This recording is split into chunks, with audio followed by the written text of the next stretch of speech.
Welcome to Chronic Combat Conversations, a live look at our best bets, picks, and predictions for every UFC event with your host, TB Scouting MMA, and the Guru back again for UFC 304 from England all the way across the pond. We've got Leon Rocky Edwards defending his welterweight title against Belal, remember the name, Muhammad, in a rematch. And then we've got another rematch for the interim heavyweight belt. You've got Tommy Aspinall, Tommy Aspinall, taking on Curtis Razor Blaydes, a rematch because Tommy blew out his knee in 20 seconds. But before we can get into this absolutely bangers and mash of a card, we've got a wonderful friend in the building, a fantastic capper, 1/5 of fight numbers, Pepe Sylvia 716. What is up, my friend? What's up, boys? Good to be back on the show, or should I say, what's up, lads? These sausages. Let's break this fucking card down. Why don't we? Love it.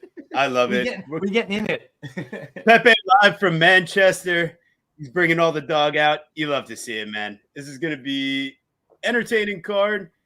Great fans. They'll be up all throughout the night so that we can do this on American time. We didn't have the Declaration of Independence to watch fights on England time. I'll tell you that. Listen, it's even further than the Declaration of Independence. We won the Revolutionary War, so we will just continue to stick it in their face as much as possible, which means we dictate when the UFC fights are. Like, it was part of their surrender. It was in the contract, in the fine print. You got to look it up. Shout out George Washington for putting it in there. I wonder if that theme will continue with Americans crushing the Brits over there. That would be favorable for us. Yeah, it could be setting up the revolution of a lifetime. But shout out to all you guys here in the chat. So far, just Mushroom here in the chat. That's all right. I know all of our familiar friends are going to make their way on down. Make sure you guys, if you haven't already, please throw a like on the video. Subscribe to the channel if you haven't already. We do the best bets, the best guests, always free picks. But if you guys are looking for a little bit of that DFS info, you're looking to get some of that professional gambling analysis, it's fightnumbers.com. That's where we're bringing our boy Pepe from. You got John Kelly running the show over there, Evan D, MMA Giga Chad, Ozzy. So great group of guys. And as you guys are going to see, widely entertaining. So if you're not already checking out their content, make sure you're doing that. Welcome to the roast of Pepe Sylvia. Mushroom is going to be running the roast apparently, but you're for the GOAT Pepe, and that's what we love because he deserves all the respect in the world. One of the big time market movers out there, and he knows what he's doing, man. Great analytical mind. So here we are.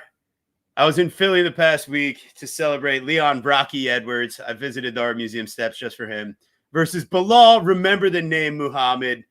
Minus 258 on the Rocky Edwards side, plus 210 on the Belal Muhammad side. I mean, we got the rematch here. The fateful no contest in their first matchup.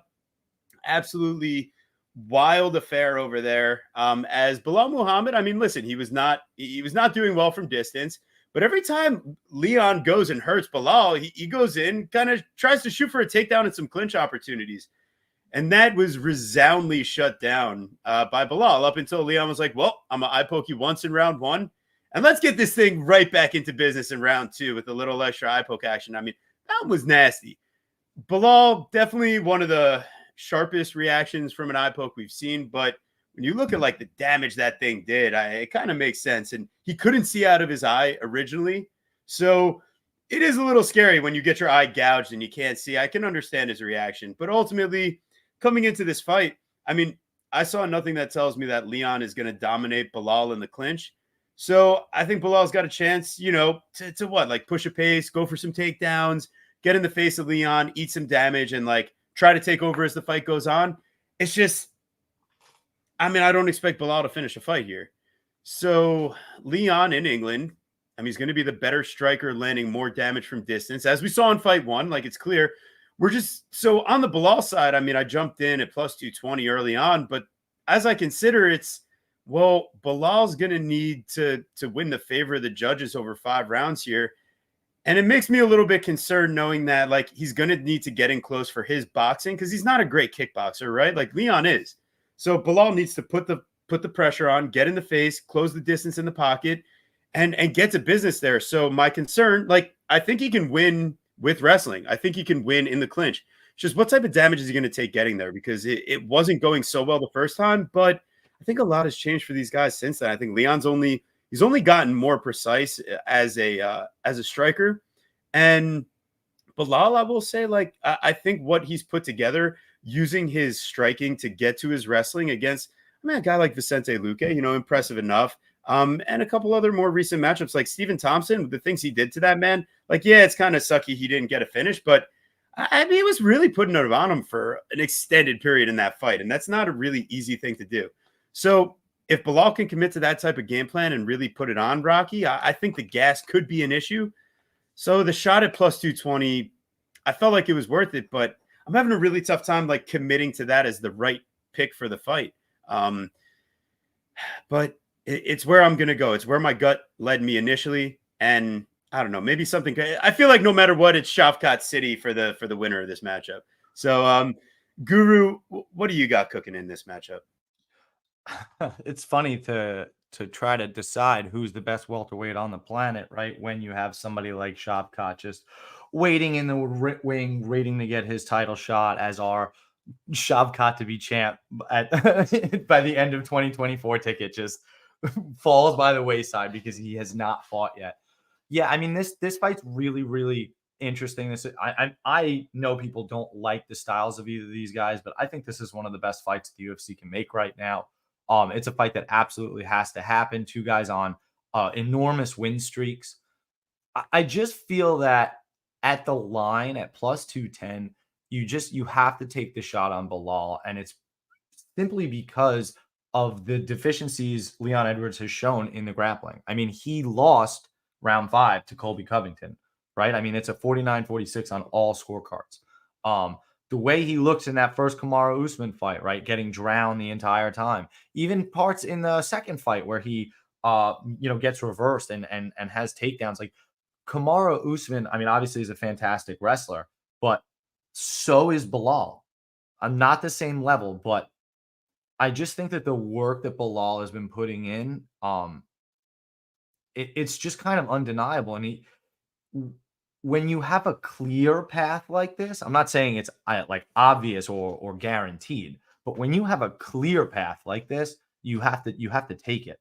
And I'm just not sure that Leon Edwards has enough power or enough output to dissuade Bilal from continuing to come forward. And honestly, again, like I just feel like the 5 rounds favors Bilal. So as long, like TB said, which is very smart, as long as Bilal doesn't take extensive amounts of damage in those first, I don't know, 2 and 2.5 rounds, I expect Bilal to start pouring on and his game plan to be the more successful one. Yeah, you got to take Bilal here. I think the over, everybody likes the over, but I don't know. Got to go with Bilal. To your point, Shavkat waiting in wing. Pepe, what do you think on this one? Yeah, I mean, there's no chance I would be laying the money line right now on Leon Edwards minus 258. Like, that's just way too wide. And I don't know. I do give him like big favorite or like moderate favorite upside just because Bilal has such little finishing equity. And the thing with Bilal is, Leon's obviously going to be the sharper striker. He's shown that his takedown defense has improved a bit. He's the younger guy. He's taller, longer reach.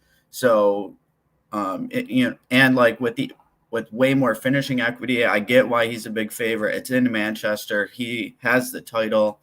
But yeah, I would never lay the juice on him. I think potentially an interesting, like everyone's hammering the over and like when do we see 5-round welterweight fights at like minus 200 to go the distance in a 5-round fight? It's kind of crazy. It goes to show you that like stylistically, it might not be the most exciting fight, but in the past, Bilal has shown a weakness that he is susceptible to the head kick. and Leon's famously known for his head kicks. His kicks are really good. But yeah, I don't like how Leon doesn't really throw in combination that much. Very single strike oriented.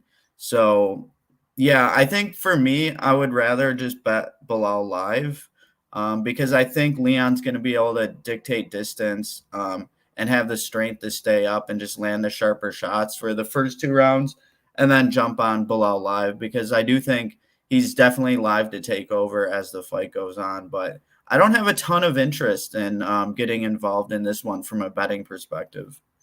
And then you have to be kind of worried that Bilal is going to get screwed on the judges' cards because they're in Manchester too.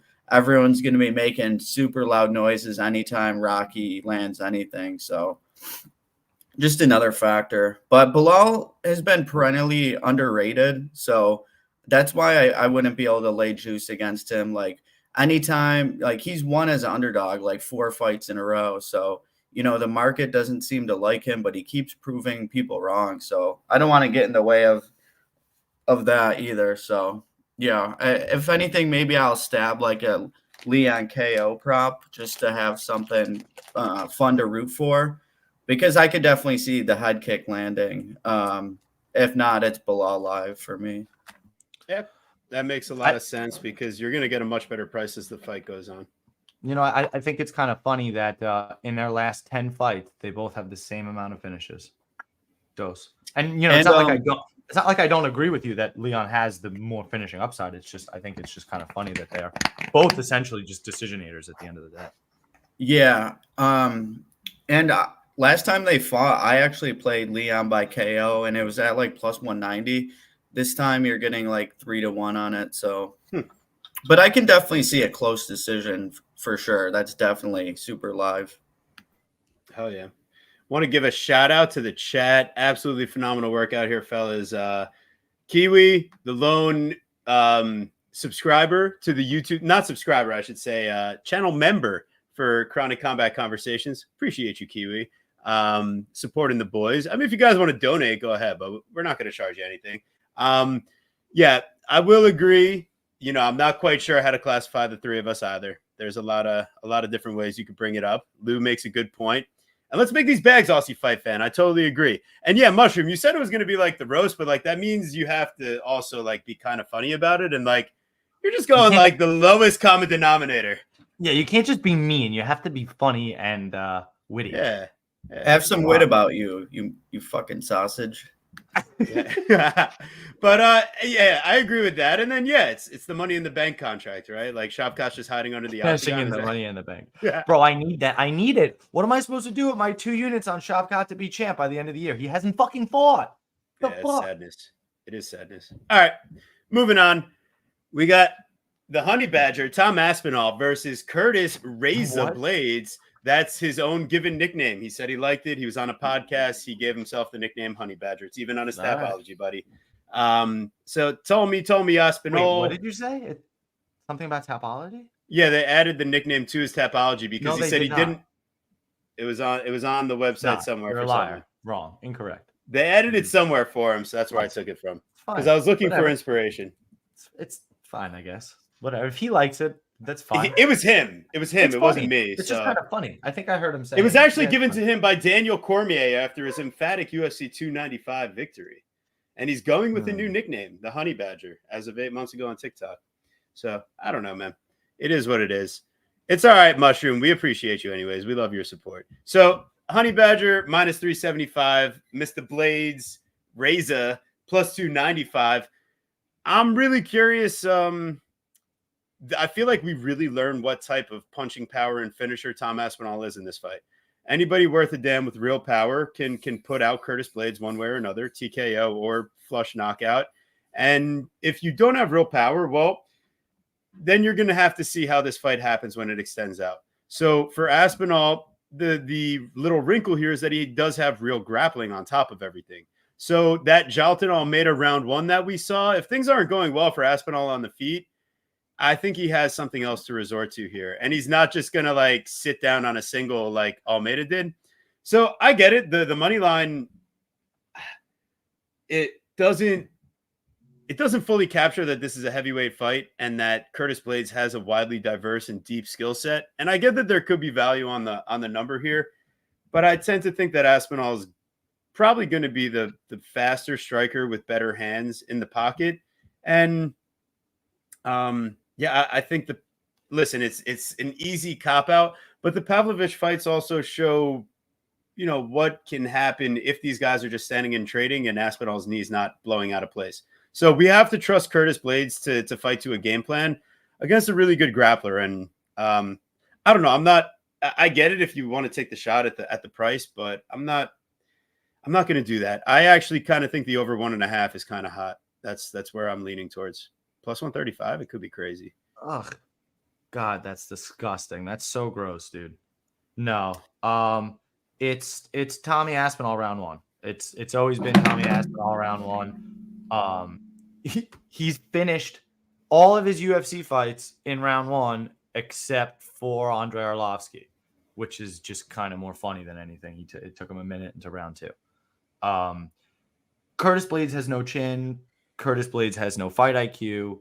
Curtis Blaydes got lucky versus Jalton Almeida that Jalton quit. Jalton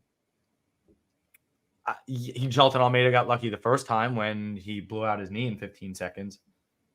The real thing was the fact that the real gift of the line was their first line, right? When you could have gotten Tommy Aspinall without blowing out his knee at what was he, like minus 140. Now he's minus 375, and I know it's kind of crazy, especially in a heavyweight fight, right? But it's just like the line's kind of fair. Like I really do cap him that high. He has the power advantage. He has the speed advantage. He has the ability advantage. I just think he's the way better fighter. It would take a freak of nature here. I really do see that. Like Curtis Blaydes doesn't, like, it's kind of funny again because he did knock out Chris Daukaus and Jalton Almeida like in his last wins that aren't the Tom Aspinall knee blowout, but like he really doesn't fucking knock out anybody. It's so random, right? Because he's got the most knockouts on the card. But, Ancient Junior Dos Santos, Shamil Abdurakhimov, old Alistair Overeem, Mark Hunt, Alexei Oleinik. I mean, he didn't finish Mark Hunt, but Cody East. Yeah, nothing great there. So give me Tom Aspinall round one. I think he punishes this dude. Pepe. Yeah, dude, I got to ride with my boy Curtis Blaydes on this one for sure. And I mean, the reason why he has the most knockouts on this card, he has 13 knockouts in his career, is because his ground and pound is crazy. Like, and that's the thing. Like, when thinking about this fight, I think everyone just remembers Aspinall's past few fights, getting round one knockouts, and he's got the speed advantage. But what happens if he doesn't get a knockout in round one? What happens if Blaydes gets him down at some point and is like wearing on him? Like, there's a lot of like chaos, especially in heavyweight fights. And like, it's been a while since someone's tried to grapple Aspinall. Like I get it's in the big cage and he's super fast. He's got good footwork. It's going to be difficult for Curtis to track him down. But if he gets on a single leg and takes him down with 2 minutes left in the round and just like rides him on top and lands ground and pound, and like Aspinall starts to slow down a bit, like what Blaydes has shown is that he can go 5 rounds, and he can wrestle for 5 rounds. And Aspinall has not shown that. There's still some unknown when it comes to Aspinall. Now, I'm not going to say he's gassy or he has cardio issues because I legit don't know. But when you have that kind of uncertainty in a line, like I'm not going to pay minus 375, and that's leading me to believe that Blaydes is definitely in the side at plus 295. This line could look super crazy, like imagine Blaydes gets him down within a minute and just like fucks on him. Like, it's possible. I mean, Aspinall's got good jiu-jitsu. He's super physical. He's like an athletic freak. He's got like the perfect makeup for a heavyweight fighter. So I get why, he's got all the hype and he's the hot new thing right now. But it's still heavyweight. He still has questionable striking defense. He has his chin up in the air. There's like Blaydes could catch him too on the feet and knock him out, hurt him. And, we haven't really seen him fight through adversity. That's the other thing. So yeah, I get like he can catch Blaydes early, but I think he might take a little more measured approach this time. I think last time part of like the reason why he blew out his leg was just because he was fighting so frenetic. So I even heard his dad talk on the Embedded episode about how he wants him to fight a longer fight. He's saying Aspinall, Tommy's so good at finding finishes, but I want to see him go, a 3 or 5 round fight, to show people and to show himself, teach his body that he can do it, because at some point he's gonna get extended. So I could see him taking a more measured approach. I'm going to have Blaydes, and I'm thinking about playing starts round 2, hoping to get that at plus money by fight week. I think a lot of people are just getting tunnel vision on Aspinall getting a round 1 KO, and obviously it's likely, but I'm going to try to be a little contrarian with this one, and I bet Blaydes in almost all of his fights, so I can't – I bet him last time they fought at Pick'em, so how could I not bet him again here? In all fairness, the wrinkle to this is that me and the Guru actually also bet Curtis Blaydes at Pick'em last time, and and I don't know. We're trying to be on the jump ship, bro. Yeah. Well, listen, I just want to be on the right side of history here because England might be taking back America. Well, I'm gonna feel fine about it no matter what. I was on Aspinall big against Pavlovich. I was on Blaydes against. I've been on Aspinall in almost all of his fights except for the Blaydes one, so I'm doing really well with him. And I've been doing pretty well with Curtis too. So I can't pass up the plus 300, bro. Yeah. I understand it because from a baseline talent perspective, it makes sense. Yeah. I mean, it's a stylistic matchup perspective that makes sense. We have no idea what his cardio looks like. And yeah, I mean, it's the same idea as we kind of said with Bilal. It's a very clear path, a very clear picture we can paint where it's like, hey, anything's possible. Yeah, I just feel like there's just nothing that makes me think that they're gonna go slower. I know Tom wants to see it, but they're gonna crash. He's gonna crash forward. Curtis is gonna stand. When's the last time Aspinall has faced a takedown or has defensively grappled? Because I know he's got good jiu-jitsu, but I just can't recall the last time someone got in and on a good single leg against him, or he had to defend a takedown. The Stewart Austin fight doesn't even shoot a takedown. He rolls for a heel hook, so that's like. The thing is, but in round 1, Stewart Austin got him down 4 different times, and Aspinall was going down so easy. Stewart Austin's a smaller guy. I get it was a long time ago, and he's obviously improved. He's way stronger now, but Curtis Blaydes is a lot stronger than Stewart Austin. But that dude was getting him down so damn easy. It's true. I don't know. I just feel like we're talking about a fight from 10 years ago. It's just I know, but that's why I was wondering: is there a more recent fight we can use just as the Spivak fight where Spivak goes 0-2? That's the most recent time we've seen him tested in that respect. And I mean, look at Sergey Spivak and then look at Curtis Blaydes. It's definitely a bit of look at Spivak trying to wrestle fucking Cyril Gane. He's like a little beta dude.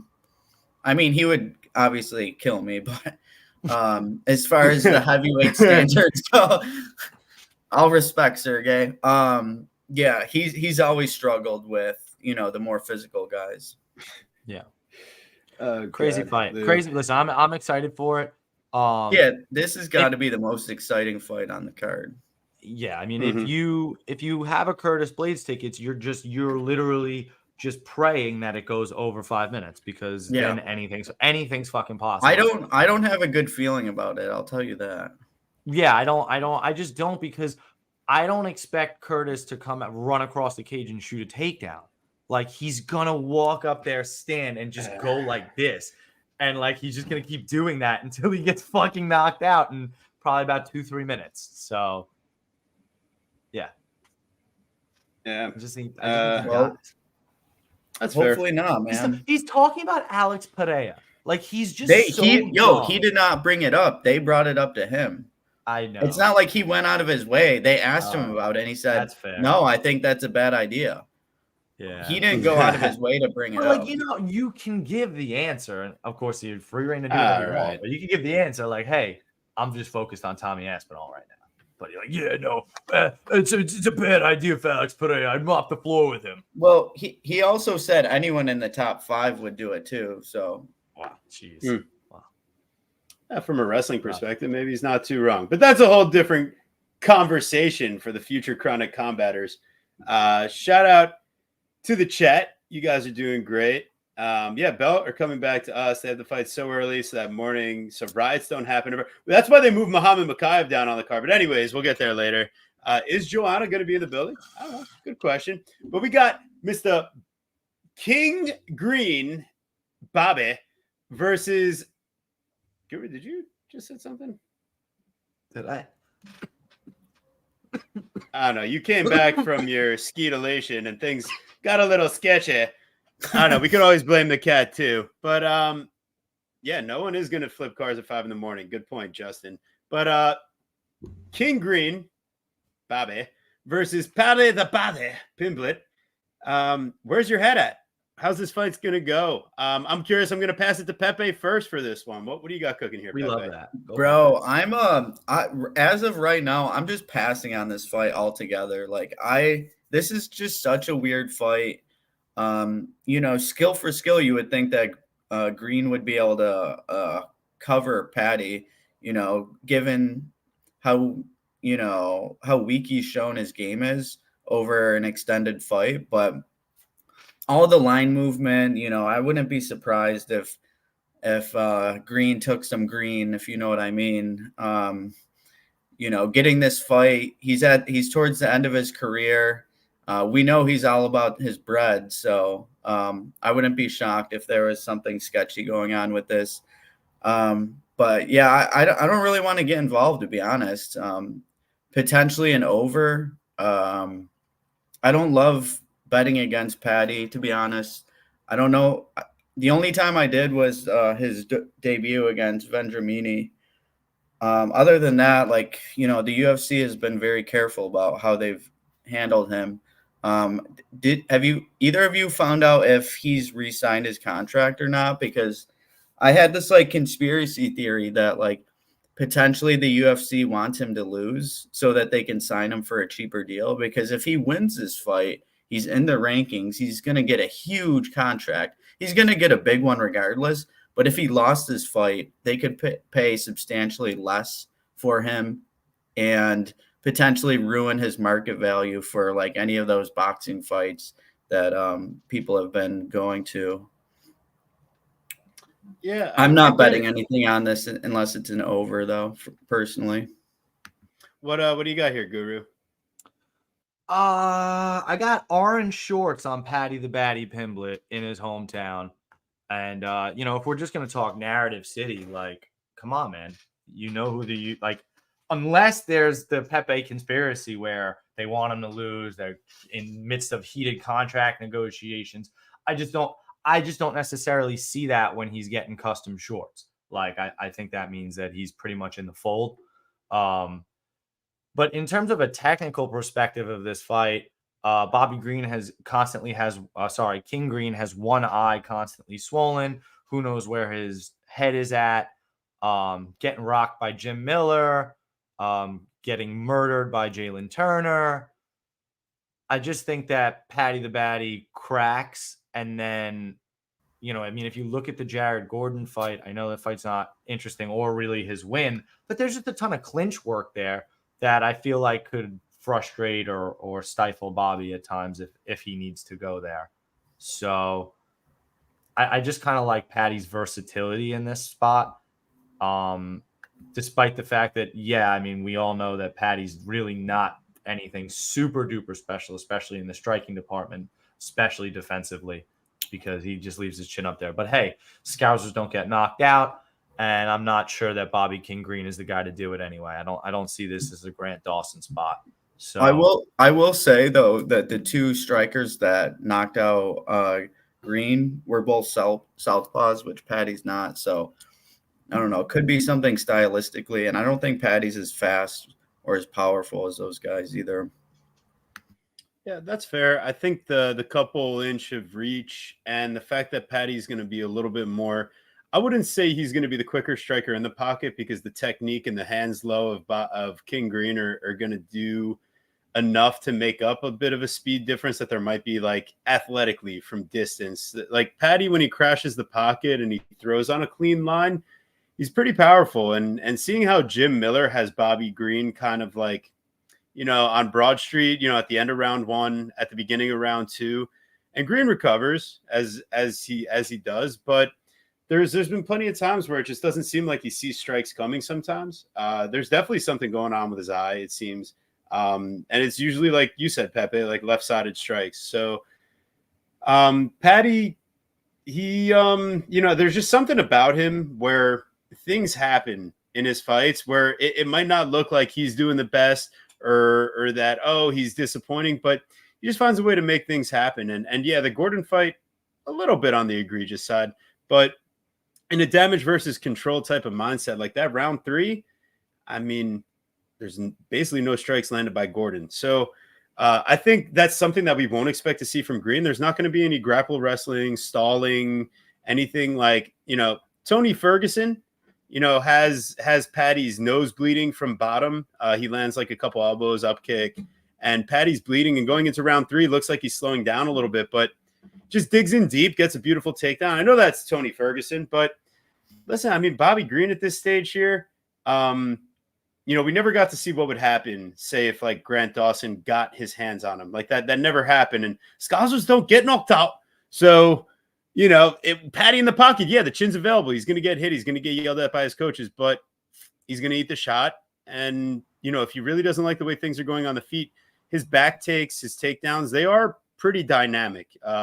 I can see him getting a body triangle and rolling out around, So, yeah, I agree with Mushroom that Green, plays around too much to want to put your money on, especially when he was at a minus 200 favorite. We took a little plus 107. And yeah, I mean, Jared Gordon had extensive success against Bobby Green before Bobby Green decided to throw a headbutt flying across the octagon to knock out Jared Gordon. And then pretended like he didn't do that. Like, it was kind of crazy. So yeah, I think it's Patty the Batty here. And it's potentially by knockout. I just don't like the way King Green is like responding to shots. I don't like the way that he's changing his actual legal name. Like, that is just not a good sign for CTE progression, is it? Oh, also on Embedded, he's talking about how, yeah, I like, sometimes I'll fish and stuff, but I keep it mostly vegan, eggs, beans. I'm like, dude, you're eating eggs. Like, you mean vegetarian? Or like, you good, bro? Like, it's not vegan. Like, oh my God. Fantastic. He's taking a lot of damage. That Jalen Turner fight's not so far removed, you know what I mean? So over 290. So what is that? An over 4.5 rounds? Are you saying, or 4.5? I feel like the buy low spot on Bot or King Green was the Jim Miller fight, and I missed it. So I don't want to jump in too late. So I'm happy just watching and not getting my own money involved. Fair enough. Where we're not talking about CLV, we got CLD, Christian Leroy Duncan. Leroy versus Gregory Hobocop Rodriguez, a.k.a. Barack Obama. Keep an eye on Michelle. Things could be in the water these days. Keep an eye. Anywho, CLD out here, Mr. Leroy. I don't know, man. Just not a really layered overall attack. Guru, what do you got in this fight? Yeah, I appreciate you passing that off to me, because that's basically his whole game, right? It's these It's these kicks without any setup. It's 1 or 2 punches at a time. It's just crap, honestly. He's a jab merchant. Like, he'll throw random spinning shit. Like, he's a freak athlete, kind of getting away with this shit. And Gregory Rodriguez himself is a freak fucking athlete. Like, I don't care what you have to say about him getting knocked out by Bruno Ferreira. Like, Bruno Ferreira, the way that he steps through punches and throws from either side is fucking elite. Like, like his striking's really, really fucking good. Like, you can't tell me that somebody like Chris Duncan is that good. He just isn't. He also hasn't fought anybody. Who has this dude fought? Like, okay, you beat Claudio Ribeiro, who literally came out to not fight. He's literally just standing there like this the entire time. And you beat Dennis Tululian. And you guys have both lost to Armen Petrosian. You guys have both beat Dennis Tululian. You guys have both beat Desko Todorovic. And you've both lost to Armen Petrosian. So that's Chris Leroy Duncan's whole fucking career, though. You know what I mean? So Gregory Rodriguez has so much more to offer. He's got the ground game where he's absolutely devastating. You just can't trust him to use it. And I think on the feet, he's more dangerous than Chris Duncan. So give me Hobocop here, plus money. Like, to me, you just kind of have to do it. I don't care that this is in this dude's backyard. What do you guys think? I'm crazy? Pepe, what are you thinking? No, I don't think you're crazy at all. It's interesting because I was looking at where they opened this line on Bet Online, and they actually opened it as Rodriguez minus 185, and it's been, the market steaming CLD. But, honestly, I think I would probably make this fight more of like a pick'em. I think Rodriguez definitely performed a lot better against Armen. But I mean, what the biggest factor of this fight and why CLD is favored is just the durability. But the thing is, Duncan's durability really hasn't been tested. Like, he hasn't been in there with a ton of guys. People might say, oh, Will Curry is a good win from Cage Warriors, and Will Curry is a solid prospect. But he fought him when he was like 2 fights into his career, when he wasn't nearly as good as he is now. So, I don't think those fights hold as much weight as a lot of people want them to. And I think the jury's still out on Duncan, to be honest. I think in the Petrosian fight, he showed a lot of weaknesses in his game when he wasn't having any success with his weird striking. Like, he just didn't have a plan B. And, you're giving me Rodriguez at plus money with the grappling upside. I didn't really like the way he was reacting to some of the shots from Petrosian. So, who knows? Potentially Duncan is chinny too. It's just, with Rodriguez, he always brings in a ton of volatility in his fights. I was thinking about betting the over 1.5 though, because CLD is very conservative with the way he strikes. He likes to skirt around, not really do too much, a lot of flash, lack of substance. Even in the Tululian and Ribeiro fight, that went into round 2. And those guys, you should be running through. So I like RoboCop and over 1.5, honestly. All right, but I got a question, and it's specifically for you because you love the tinfoil and the narratives. Yeah. So this fight was like 3rd or 4th fight on the night, and they moved it up to the main card. Do you think it's because it's going to be 4 in the morning, and they expect some violence to wake some people up? Yeah, I could see that. I mean, every RoboCop fight is incredible. When have you ever seen a boring RoboCop fight? Right. That's why, I almost feel like at the under is like, yeah, I know. It kind of covers both sides. It's a very volatile fight. Right. With the way Rodriguez fights, like sometimes he just doesn't really show like proper defense, so he can get cracked super easily. He's been knocked out 3 times, all in round 1. So that's the main issue with doubling on Rodriguez in the over, because he has if you hit him on the button, he goes down. Yeah, you know what? To me, that's the whole handicap in this specific spot, because I like Gregory Rodriguez in this spot because I don't trust Leroy Duncan's defense. And I mean, I could see G-Rod getting a nuke. And then on the same plane, if you like Leroy Duncan, the dude's win condition is round 1, round 2. I mean, he's won a decision in the UFC, but I mean, like, come on. Like, he's not going to do it. Yeah. And Rodriguez has potential grappling upside too. Exactly. Like fucking CLD pulled Petrosian on top of him in their fight. Like, not a good look. And even in Cage Warriors, that was his weakness, getting taken down. Yeah, I think it's just whether Rodriguez is going to have the gas to be able to grapple. If you can trust him to actually go to it, there's just a lot of question marks that we don't know. And I just expect him to have the better gas tank than. And I made the mistake. The only decision Chris Lee or Duncan has won is he won one decision on Cage Warriors. He went to the decision with Armin Petrosian. That's it. Yeah. Like, you've at least seen Gregory Rodriguez in his last fucking fight with Brad Tavares get the standing TKO finish against Brad Tavares. I mean, that was a great fight for him, in my opinion. Like, that showed that he had a real pace against a veteran and put him down. Like, I think this is like, I think Chris Lee or Duncan could easily serve his head up on a platter here. Yeah, maybe people are thinking that, he's only 29, so he's rapidly improving, and he's got the big reach advantage and potentially the speed advantage. So that's why they think he's going to be the one to catch Rodriguez. Yeah, I mean, to Guru's point here, I mean, I think there's a bit of an overstated narrative on the chin aspect for Gregory Rodriguez. I mean, Chidi and Njokuani, he busted him open, but look who fought back and decided to fight through the disaster that was that fight for Hobocop. Then, he has the Jordan Williams regional scene knockout. It's really not ideal. I understand it. Then he has the knockout loss to Bruno Hulk Fajeda. Maybe you seen that guy? That guy's nasty. So, and no one expected it either, but that dude also has all round 1, round 2 knockouts in his career. So, is it really that big of a knock on Hobocop here with the couple of guys that he has been knocked out by?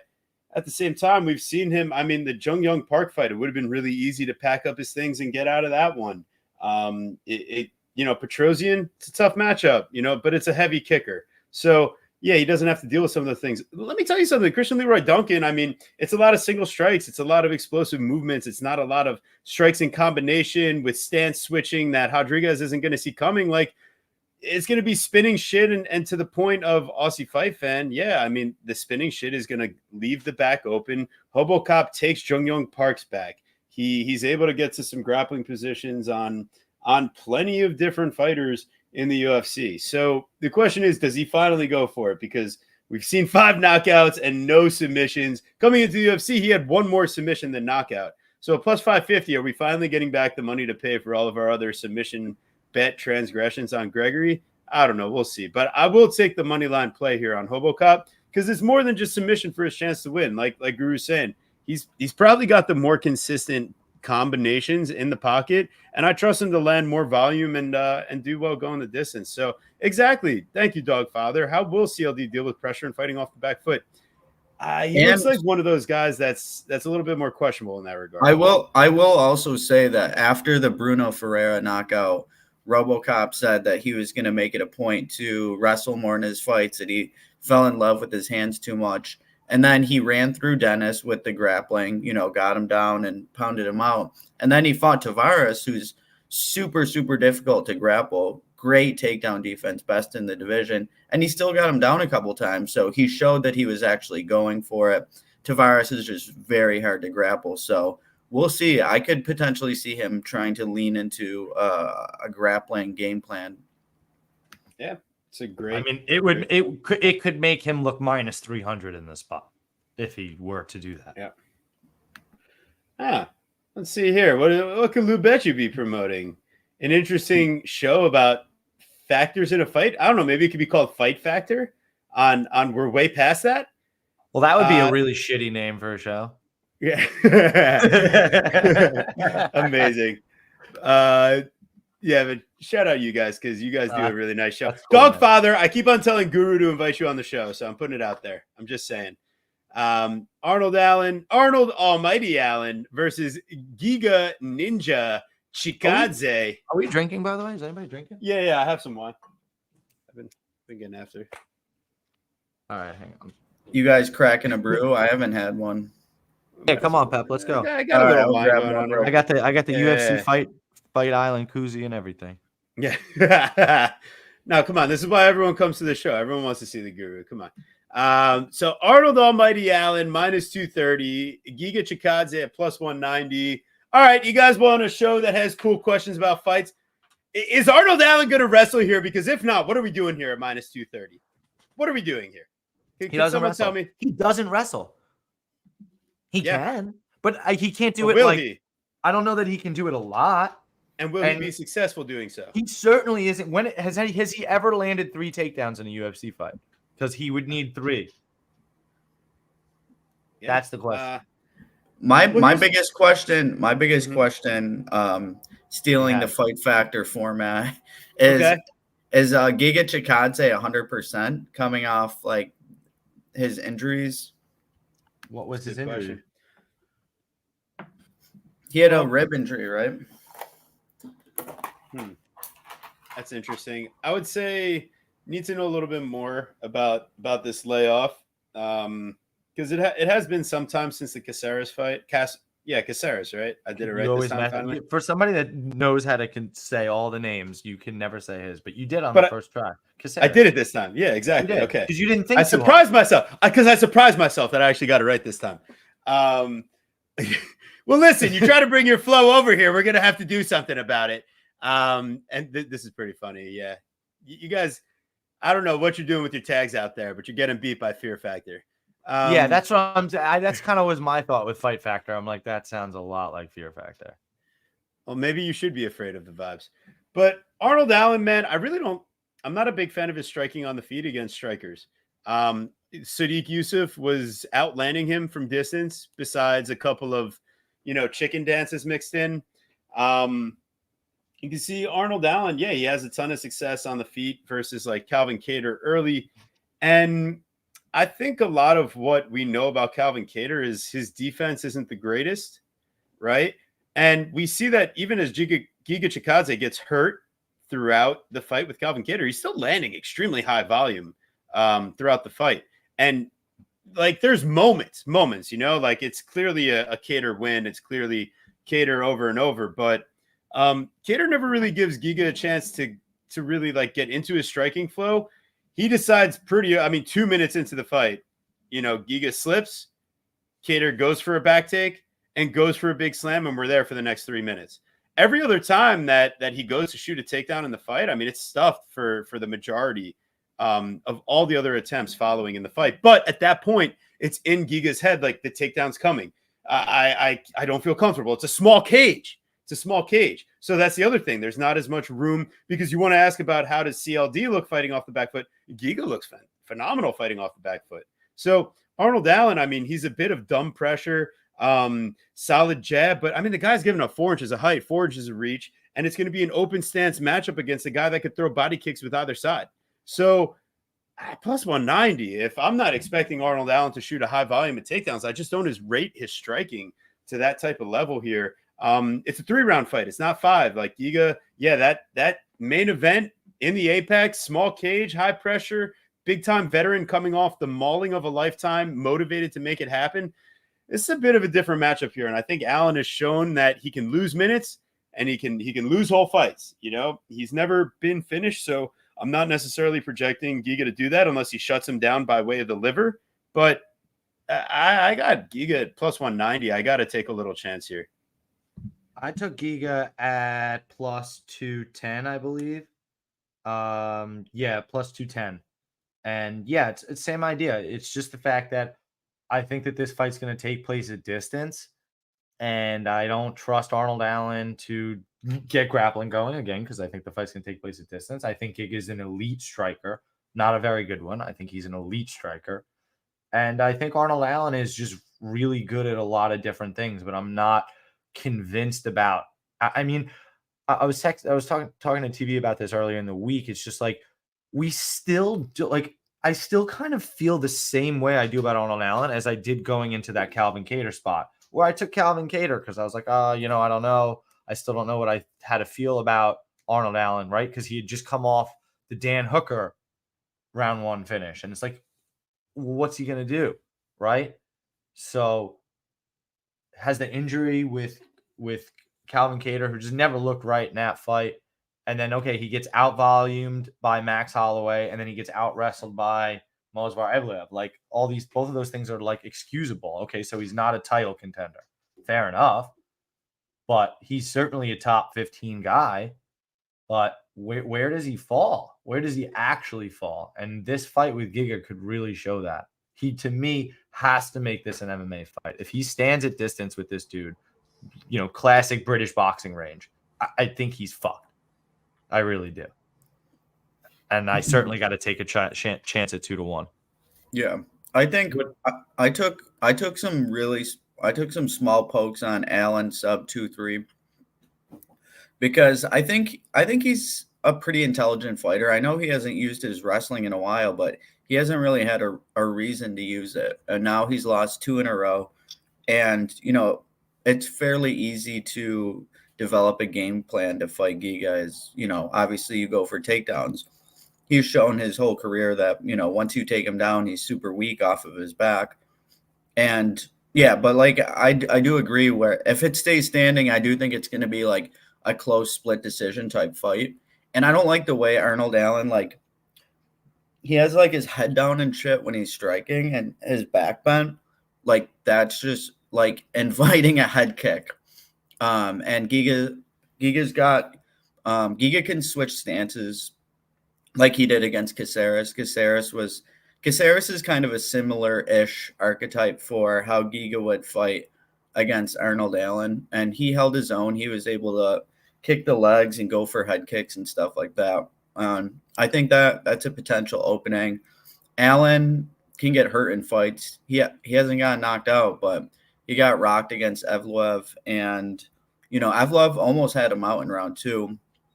And then he got dropped like really quick, flash dropped, and recovered very well against Hooker, like when they just swung dicks. So I think Giga can hurt him on the feet, but I think the numbers are big enough for the sub 2-3 to buy into the upside of him grappling, because it's definitely a big hole in Giga's game. I have noticed though, like all of Allen's sub attempts have been from people trying to grapple him. Like he always goes to the front headlock or front choke. So we'll see. Maybe he introduces a new wrinkle to his game. Like I said, he loves his hands. Like every fight, he loves to throw down. You would think he would have tried to go for more wrestling against Holloway. He got doubled up on the numbers. Like that would have been a good fight right. That was my one qualm with what you said. You had said that, he didn't have a reason to use it. Like, I'm like, well, why the fuck not versus Max Holloway?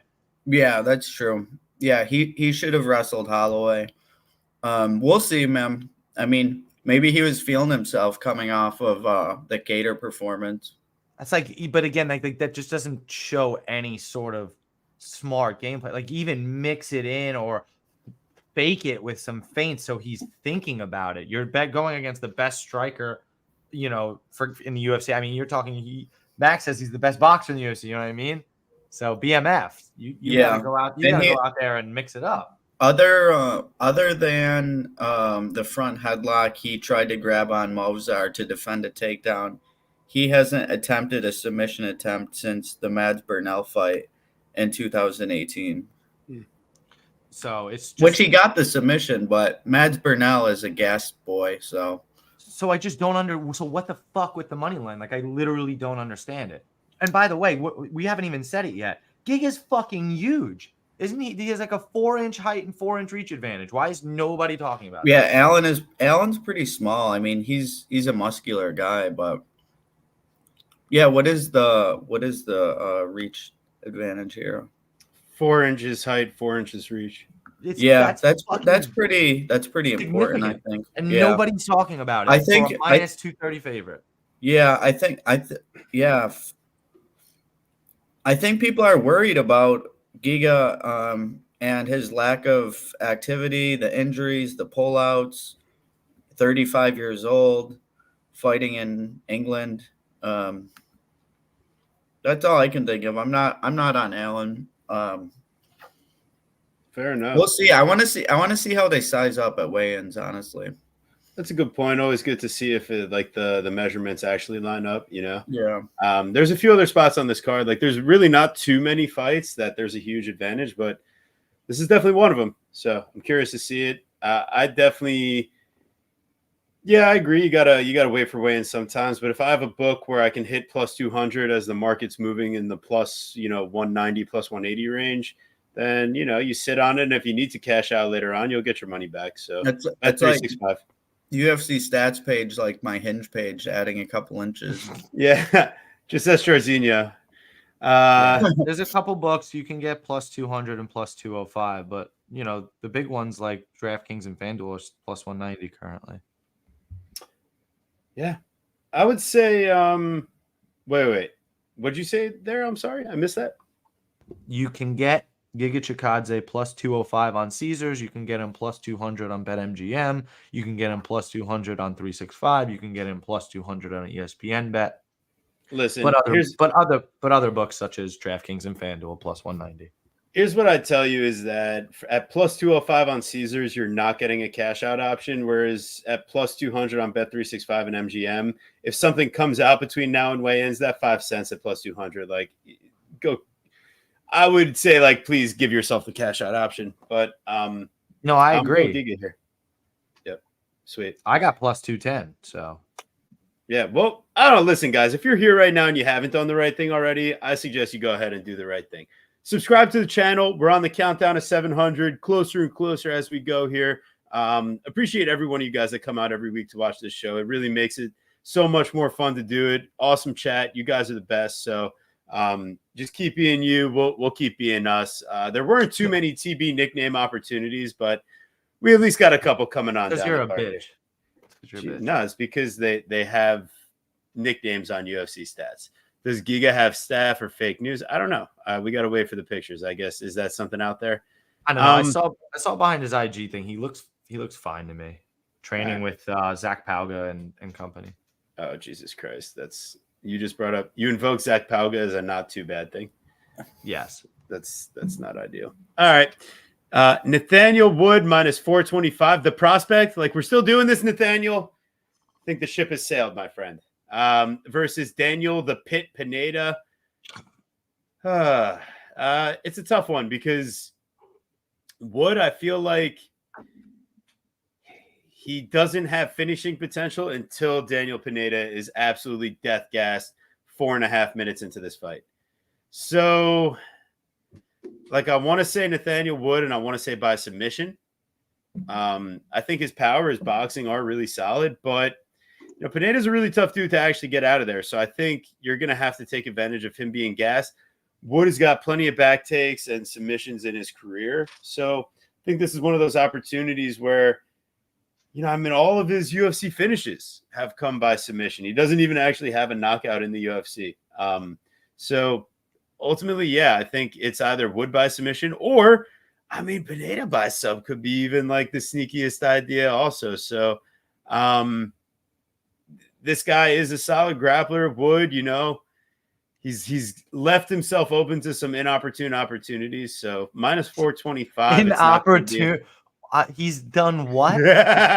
What has he done? Hey, I don't like the way that he's fought super close. Opportunities? Yeah, I don't like the way he's fought super close against certain people. The loss to John Dodson isn't necessarily ideal. Why are you doubling up on words? Close against certain people? What is happening right now? I'm trying to throw Guru off his game right now. The prospect Nathaniel Wood, I don't know, man. He's got to change that nickname. So, Guru, what would your suggestion be if he loses here? What would he have to change his nickname to? Loses? Yeah, he's got to change his nickname to Small. Nathaniel Smallwood. Nicely done. Or Tiny. Yeah, because he's tiny for the division. That's a good one. Good job, Guru. And you put me on the spot. So anybody that says I can't come up with nicknames, and I'm just shitting on TV, nah, he's just trash. So you've got somebody in Daniel Pineda who has 28 career victories and 28 career finishes, right? How do you even do that? That's fucking awesome. We talk about Shavkat because he's, 11-0 or 14-0 in all finishes, but that's kind of crazy. And, he's fairly tough for a guy that's been knocked out 3 times. So, it's kind of like the immovable force versus the unstoppable, whatever the fuck, unbreakable. Who gives a shit? But my point is that Wait, what was that? I'm sorry. What was it? who cares? No. I'm just saying. Like, what did you try to say? The I don't know. immovable object versus the unstoppable force, but it doesn't matter. Right, The point is that you've got somebody in Nathaniel Wood who loves to decisionate versus a guy in Daniel Pineda who loves violence, and it's who's going to give way. And I just think that's a really, really interesting caveat to this fight. Yeah, I kind of lean. Yeah. I like Wood by finish. What would Wood by finish even be? Is there any value on that? Probably not, since he's minus 425. So Nathaniel Wood by sub is plus 300, and his knockouts plus 175, and he doesn't even have a knockout in the UFC. No. So you know what it actually Wood by is? decision is plus 200. I've decided that I'm gonna surf the web, and I want the best line at over 1.5 I could possibly get. Like, I don't care. I just would want to be crazy. That's it. That's the crazy play, because I just think it takes a little bit of time. Damn, I gotta ban this guy in the chat. That's kind of messed up, man. Come on. Pineda actually has 30 finishes because 2 of them got turned into no contest. Yeah, Rick, chill. Hot. So, and the thing is, a lot of his finishes come in round 1. That's the only thing I would worry about with the over 1.5. But I kind of think that if it goes into round 2, that Wood is going to finish him in round 2 or round 3. Yeah, Pineda is about to be 39. We'll see like how much steroids he's on around weigh-in time. If he looks a little deflated, though, I'm going to be hitting the Wood KO2, KO3. I don't necessarily think he submits him. Pineda's got really good submission defense, and he's just kind of wilting, man, at this stage in his career. He doesn't have the cardio to go 15, really. He was asking to get knocked out against Caceres, and Caceres just wouldn't take it to him. Yeah, which is just Caceres' whole thing. And I think Nathaniel would. I agree. Oh, I love a round 3 decision play. I just think to Pepe's point, it's just like, I'm not exactly sure how long I trust Pineda for. I really feel like at the 6 or 7 minute mark, he's just gonna stop. Yeah, especially because he's gonna go grappling heavy early and be able to take Wood down. Wood's gonna be able to scramble with him, push a pace. Agreed. I really like the Wood KO2, KO3. And this is definitely just a showcase spot for a guy that they actually seem to like in Nathaniel Wood. Right? He kind of did them a favor by going to Abu Dhabi and fighting Naimov and kind of getting jerked around in that fight. I agree with that 100%. Yeah, very interesting. I feel like the maybe the decision at plus 200 isn't the craziest thing. I just want the best line possible on an over. Like, if I could somehow find like minus 135, like, I'm in. Nice. Overs gang unite. Because if he is on the garden of like Garden's bounty, fruits and veggies, the finest supplements out there, that means that Pineda will probably have a little bit more cardio and probably a little bit more durability. I think that's maybe not the smaller gloves. Maybe the removal of USADA has led to less finishes, because it kind of adds to guys' durability when you're juicing out, and adding to your cardio base.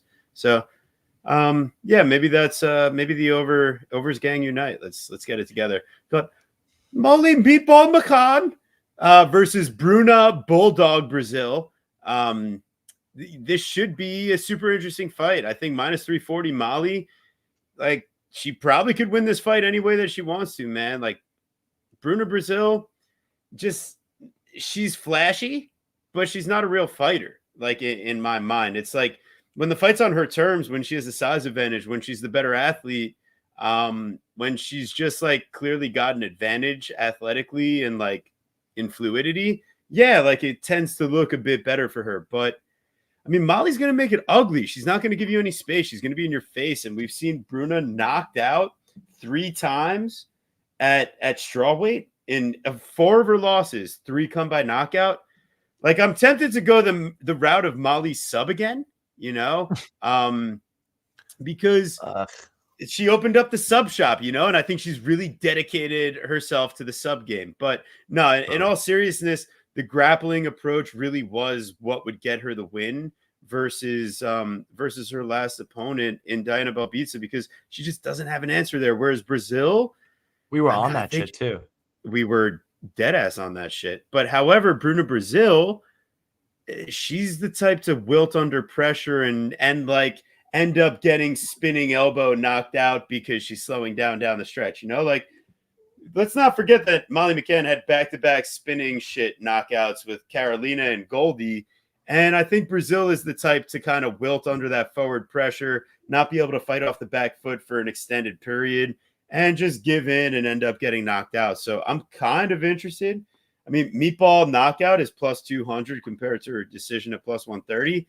It's probably not enough juiciness, and like the parlay, like, where does Bruno win this fight? Like, honestly, tell me, Pepe, you think anything? I think everyone needs to pump the brakes on this Meatball McCann steam, honestly, because I think people are making Bruna Brazil out to be worse than she actually is. Okay, let's go through. Yes, she has 3 TKO knockouts, losses. One was basically in her UFC debut against Gomes. She got overwhelmed, and everyone's that's understandable. Gomes is a savage. That's everyone's reference point. But previous to that, the KO was in 2017, and it was a knee injury. So it's not like she was put brutally out. And the other one is her UFC debut in 2014 against Ariane Carnelossi. I mean, what are we going to take from something 10 years ago in her pro debut? So I think we need to pump the brakes on Brazil being chinny. I know she doesn't like getting pressured, because she even showed it a little bit in the Bannon fight where, she skirts away. She kind of like, she doesn't react the greatest to punches. But I think something that's getting overlooked in this fight is that Bruna Brazil could potentially have wrestling upside. She had a really nice entry on Shauna Bannon and got her down. Very well-timed, really nice shot. Took her down, held her down. And then in round 3, she was pushing her up against the fence and had a nice trip takedown. And McCann has shown that she's been able to be grappled in multiple fights. So I think there is a path to victory. Bruna, her striking isn't that bad. She's just low volume, but she's a sharp counter striker, and she's going to have a pretty big height advantage. She's got good head kicks. I don't think it's impossible for her to rock McCann with a head kick, honestly, like she did Marnik Man. Meatball's not like some amazing boxer or anything, and I don't think her power is really going to translate at 115 like it did at 125. She's getting up there in age. Let me see. Let me pull this up. She is 34. Yeah, she's a 34-year-old strawweight. I don't really think she's got like some KO. Bruna's 30. Yeah, Bruna's 4 years younger. She's 2 inches taller, 3.5-inch reach advantage. All the metrics point towards Bruna being the side, in my opinion. Who's the better athlete? Bruna. I mean, look at them. Yeah. Bruna. So I personally find myself, if I have to bet this stupid fight, which I really don't want to, it's dog or pass. Yeah, I agree. And I was even thinking about betting the GTD because it's like getting minus 120 for a strawweight fight where it's. Wait, what? Why the fuck? That's not a real over, TB. Yeah, the GTD's minus 120 on DraftKings. And no, I don't really give either girl. Oh my God, it's wrong. It's an automatic fade. TB and I have talked about this. I don't know how we haven't brought it up. Yeah, I mean, that's already, it must be written wrong because it has, fight goes the distance is minus 130.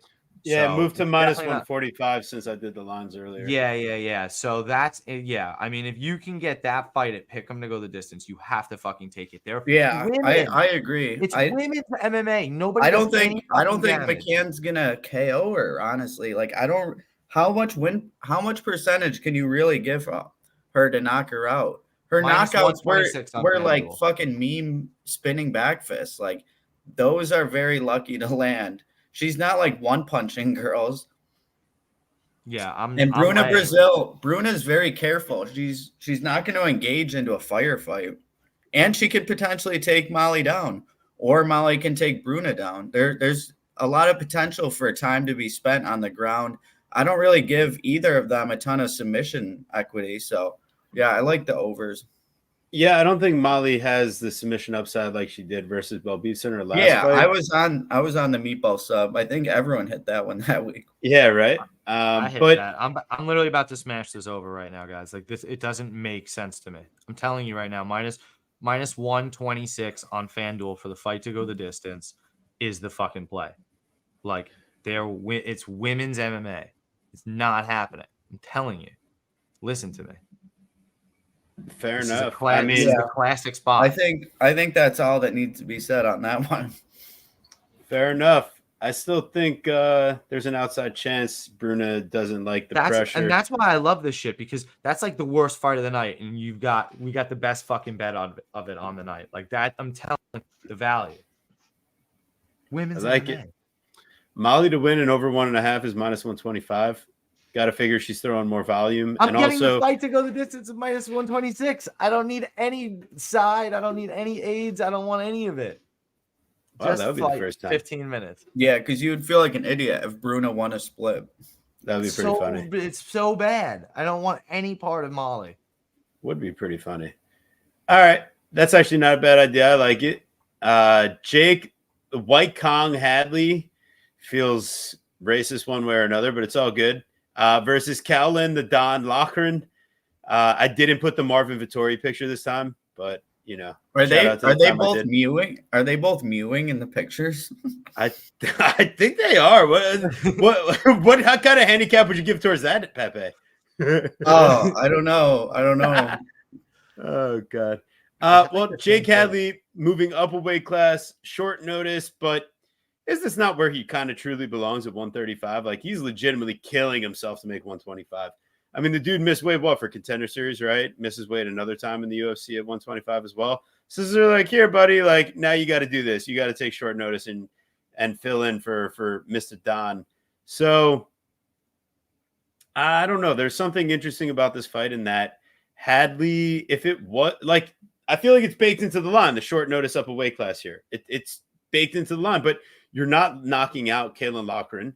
And I don't know. I guess you could like try to go for a submission here, but at the same time, like Hadley, I don't know. There's something underwhelming about his overall game to me that I've always tried to fade him in the UFC. And Taylor Lapilus for Kaylin Lochran, I mean, that dude had a huge height and reach advantage, speed advantage, technical striking advantage, big octagon debut, all the things added up for Lochran to have a tough time. But when you watch him versus Pacheco, I got to give that guy credit. I mean, like, he didn't give that guy even one chance to win.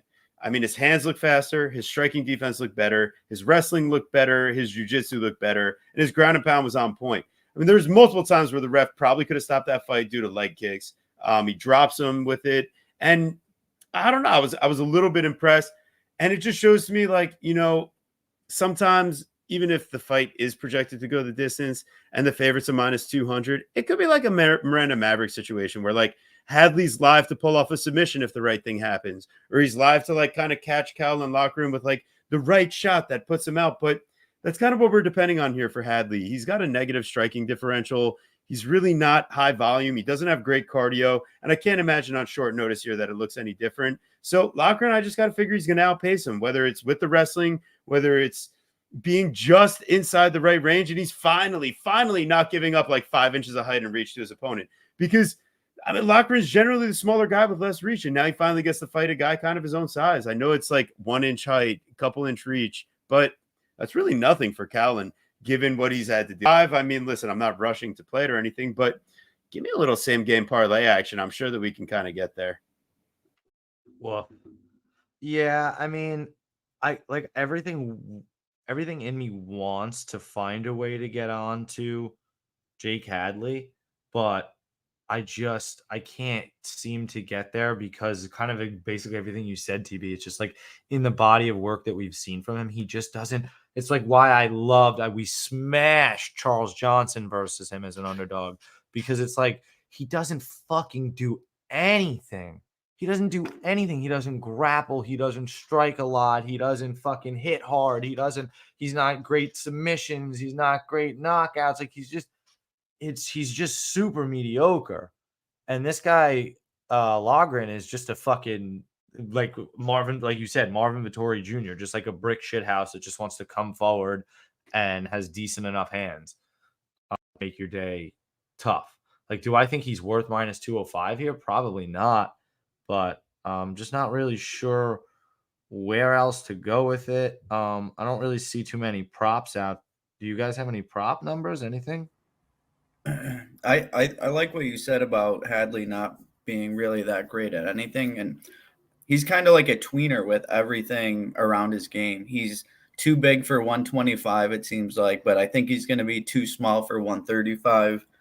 He's got striking, but it's not that great. He's got grappling, but he's able to be taken down very easily. So do you want like a weak jiu-jitsu player at 135 who's taking a fight on short notice?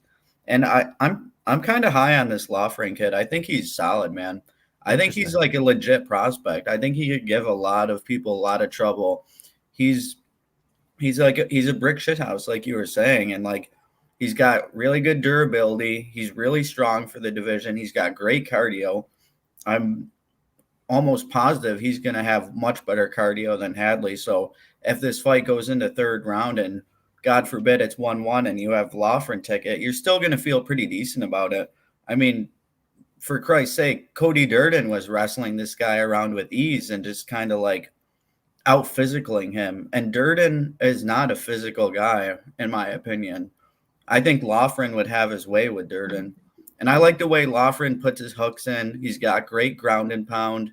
He just seems to make a lot of right decisions in the grappling realm. So I'm not super worried about Hadley catching, like a Hail Mary armbar or anything. I know his submissions are pretty solid, and it's probably the best part of his game. But Lochran just seems like the intelligent enough fighter, the strong enough fighter that he's not going to fucking quit on himself. He's going to fight through bad positions and get into dominant positions like Durden did and just either win, late finish or just a dominant type decision. Interesting. Yeah, tough fight for Hadley, I think. Because we got, I Bet Rivers has props up, thank God. That's so awesome of them. Because they got Lochran by decision at plus 105. And then I was wondering if you felt like if there was any value, because Lochran seems to be the knockout guy. I mean, I know Hadley's never been finished. I think he's going to take a grappling heavy approach. Lochran? Yeah, just because he knows how strong he is compared to Hadley. And Hadley's takedown defense is very weak. Hadley's never been finished before as well. Up a weight class, you got to imagine durability is going to carry over against the guy that has been to decision both of his UFC fights so far. So, I mean, listen, I think it all correlates here. Lochran at minus 205, over 2.5 at minus 260. If you're imagining Hadley wins, I mean, the dude's got 8 finishes and 2 decisions in his career. I mean, you can kind of say the same for Lochran, but I think like what his style is plays out much better for a decision. So to your point, I was looking, it was minus 105 on DraftKings. So I'm headed over to Bet Rivers right now. The thing is, like, fucking his face got like bloodied the shit up against Cody Durden. And Lochran, like you said, he could have potentially had a finish in that last fight. So a doctor stoppage or a mercy stoppage isn't out of the question, in my opinion, maybe around 3. Yeah, but I also think that Hadley's like his high guard with the elbows out is way more effective than whatever Pacheco does, just putting his chin out there on a platter. He'll probably just like, let Lochran have, full guard and just like, consent to losing if he's getting pounded too bad. Yeah, there's something about Hadley that I just can't get to the plus money side here. It's because he's a master of nothing. Nice. All right. I agree with that. We're moving on. We got Modestus, the Baltic Gladiator Bukauskas versus Marcin Polish Power Prachnio. we've got a 4-inch height advantage, 6-year age difference in favor of Mr. Bukauskas. And yeah, Pepe is the GOAT. The GOAT. I would totally agree. Pepe's breakdown is Duncan spot on. A lot of flash, no substance. I agree. Appreciate you guys in the chat. If you haven't done so, do the right thing and like and subscribe, because we've got the most electric fight of the night. Marcin Prachnio versus Modestas Bukauskas. The question here is, like, I feel like the majority of the reason why Prachnio's striking numbers are looking the way they are is due to the extremely high volume of leg kicks that he throws. Like, they're the most accurate strike by a wide margin in like the UFC metagame. And that's generally what he does. He likes playing around, throwing kicks from distance.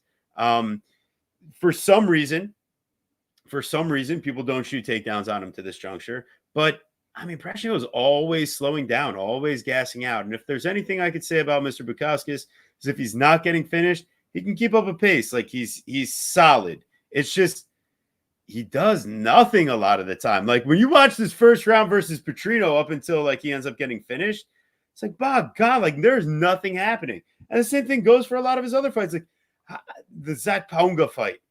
That fight was terrible. Like, there's so many different variations of just watching the fight go to disappointment for Modestas Bukauskas and Marcin Prachnio. So I think the fight goes the distance at, you know, anything near minus 150 is probably the right way to go. And what do you know, Modestas Bukauskas is about the same price on the money line. I think he probably wins, and the fight probably goes the distance here. So that's what I got cooking. What about you, Mr. Guru? I mean, this fight is just trash. I mean, nobody wants this fight, right? Do we really? I mean, at the same time, I do kind of agree with you that I think there's a decision is quite likely. But I don't know. Could Modestas really get his second ever UFC knockout here? Marcin Prachnio has been knocked out, 4 times? 3 times in the first round. Knocked out by slow Mike Rodriguez. Ankalaev, I'll give him a break. Sam Alvey, I give him 0 break. So that's tough, man. Bet Rivers has fight to go the distance at minus 143. It does sound interesting. Modestas KO plus 320. Also quite interesting. Marcin decision plus 310. All fun props. Yeah, I lean Modestas. I think he's the better fighter technically. Like, I just feel like he can do more damage with his fists, which is actually important in fighting. So, yeah, but I really hate this fight, and I really don't want any level of high exposure. I think Modestas can get a knockout in this fight for sure. I would think so too. Yeah, I think an early first round or second round knockout is somewhat likely, in my opinion. I think Prachnio has gone away with a couple of these wins recently. You know, you think about Devin Clark, you think about William Knight. It's trash. And they're both very small. You know, they're short, light heavyweights, and they can't strike going backwards. And what I noticed about Modestas is he's 6 years younger. He's got an inch of height, 4 inches of reach, and if you look, he can actually strike going backwards. So I think he's going to be able to counter Prachnio when he does his garbage little volume. Like, Prachnio, when he strikes, like, it's just so awkward. Like, he's not doing any damage or anything. It's just it's just like pointless shit. So I think Modestas can catch him coming in and clip him. I think Modestas could set up the head kick and knock him out. I think he's got a lot of different ways to finish him. And I just give him so much more finish equity than Prachnio. I think Prachnio's like upside is like a close decision, and where I give Modestas 100%. A lot more finishing upside. And I also give him the advantage in a decision as well. He's got the better cardio, and, you know, it's more of a hometown fight for him as well. He was training with Aspinall and McParkin for this fight. So I think all the signs point to Modestas for me, in my opinion. I think you just cooked up the most fun parlay ever. What is it? Oh, you just said it. Make Parkin. Aspinall, Parkin, and Modestus. For fuck's sake, why not? Yeah, it's hilarious. You can try to take a prop with them too and make it spicy if you want. I love it. $5. Who cares? Take a ride. Could we get Team USA at -900 on the ticket too? No. All right. So Oban, the Welsh gangster Elliott versus Preston Pressure Parsons. +120 on the Elliott side, -142 for Pressure. This is an extremely even matchup, I'd say, from just all around. I think they did a great job putting this fight together. Parsons a little bit taller, but giving up reach here.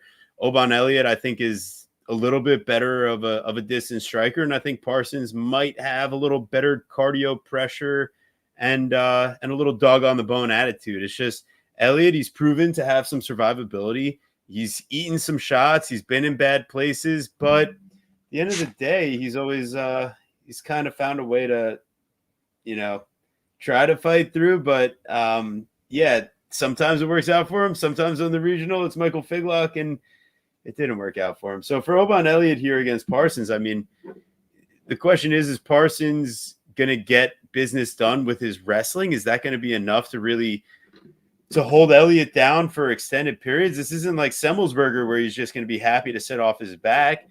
And from Elliott's perspective, I mean, you're not dealing with the type of like power and like no neck attitude of Val no Woodburn. Neck attitude. Yeah, he gets Val Woodburn's back like pretty solidly, and I mean, dude, there's like a negative chance of choking out. He Val has Woodburn. A no neck type of attitude. Yeah, no neck, Mr. Woodburn. I mean, it's impossible. They're like, choke him out, and they're like, wait, just try fighting him out in ground and pound because it's impossible to choke that guy out. So, but Oban Elliott here, I think he should have the better striking from distance. So it's about it when Parsons does go to put the wrestling pressure on.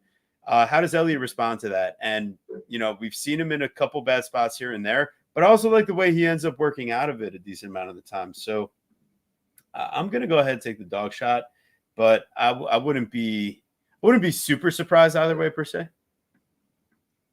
Per se. Per se. Yeah, no, I mean, I found myself going back and forth with this one, but I ended up on the Oban Elliott side. I know that his chin is a fucking disaster in terms of leaving it up in the air. And then, the fact that his two losses are both by knockout. But what if I told you that Preston Parsons has never won a fight by knockout before? I just find that kind of hilariously interesting.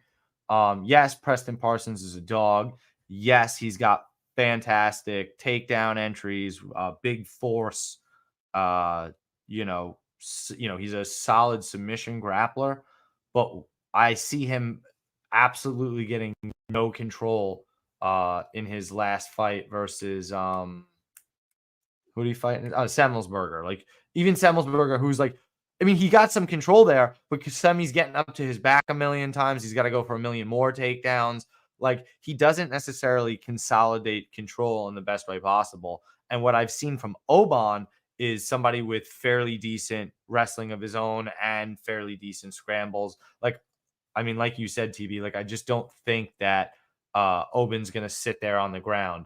And I know he beat Evan Elder, and I know people are using that fight as the litmus test, but that's Evan Elder up a weight class, right? Evan Elder's a lightweight. So fighting Preston Parsons at welterweight, I mean, while it's impressive that he got the win, it's completely outsized. So Oban Elliott is bigger here, and he's at home, and I think that he's got all the striking upside on the feet. Like when this fight is at distance, not grappling, I think that Oban's going to be hitting him pretty good. So, give me the dog shot at home and fuck it, right? Just let it ride. It seems like a lot of people are on the Parsons side, but the line keeps moving the other way. Yeah, that's what I saw. I never like seeing that, jumping in on the more popular side that's coming in. But I think I like the over in this one. I don't really see a ton of finishing upside. I think the biggest worry I would have is Elliott getting ground and pound in round 3 because he has shown some suspect cardio, and Parsons has had a couple times where he's been close to a finish in round 3 against Elder and against Semmelsberger. He ended the Semmelsberger fight in mound, and his ground and pound's pretty good. But to your point, like his control isn't that good. I could see a lot of cage pushing in this one.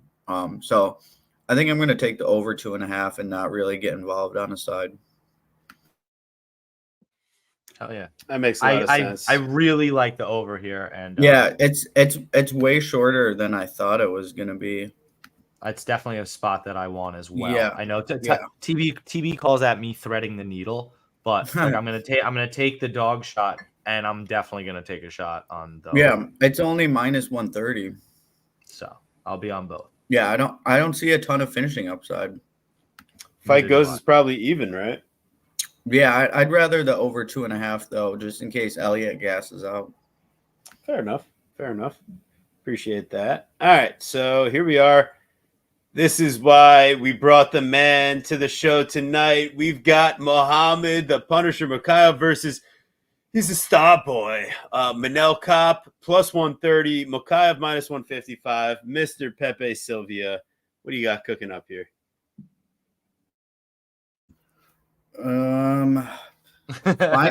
Finally, we are here.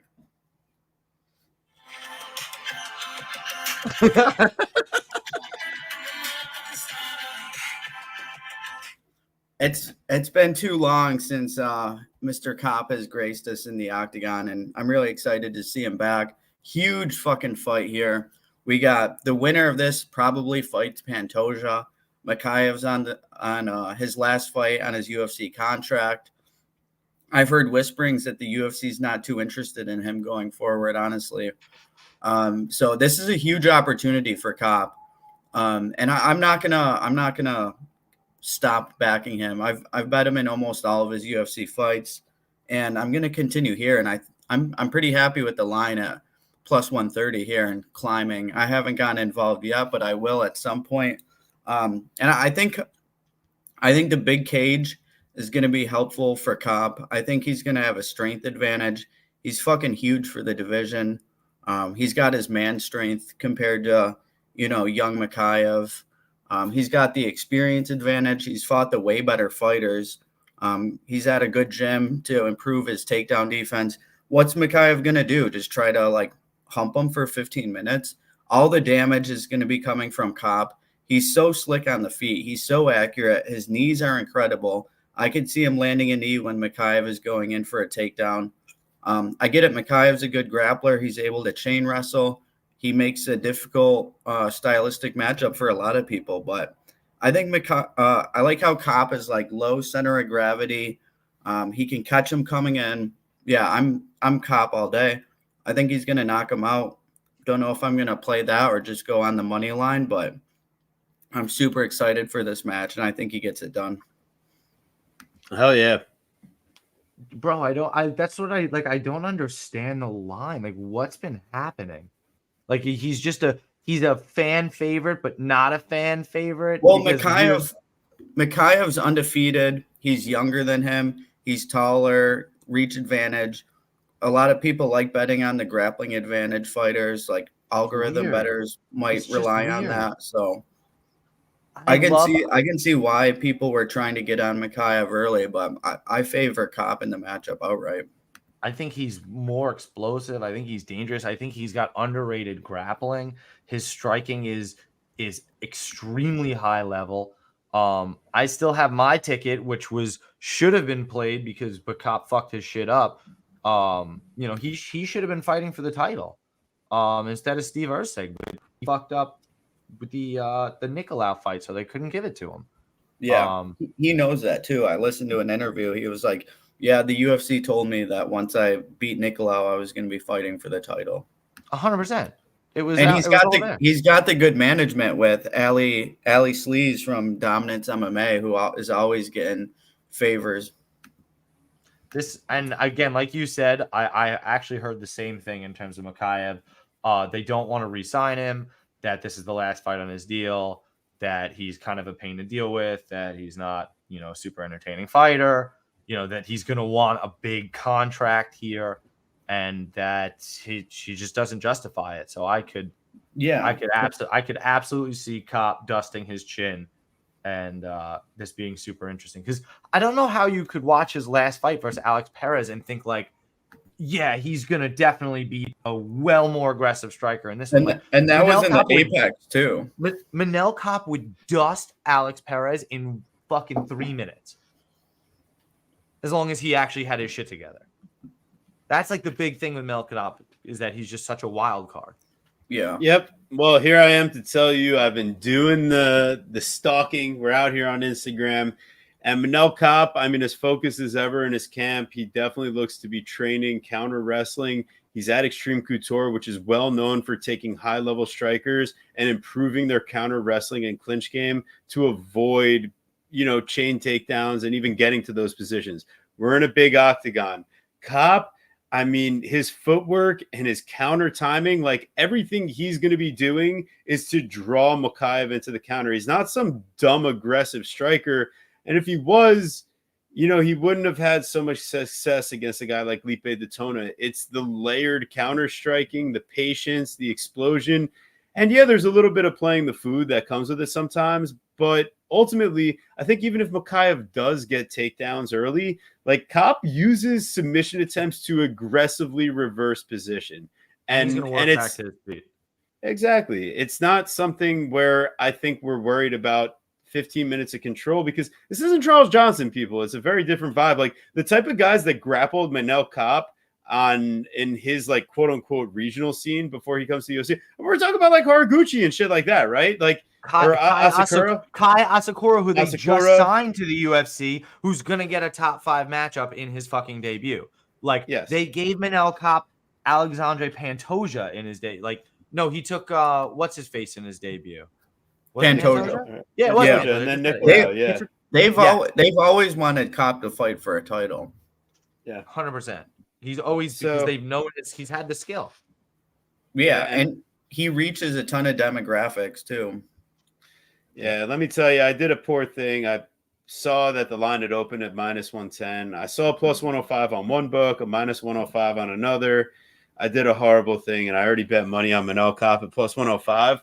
So I'm going to have to lay more if it goes past here.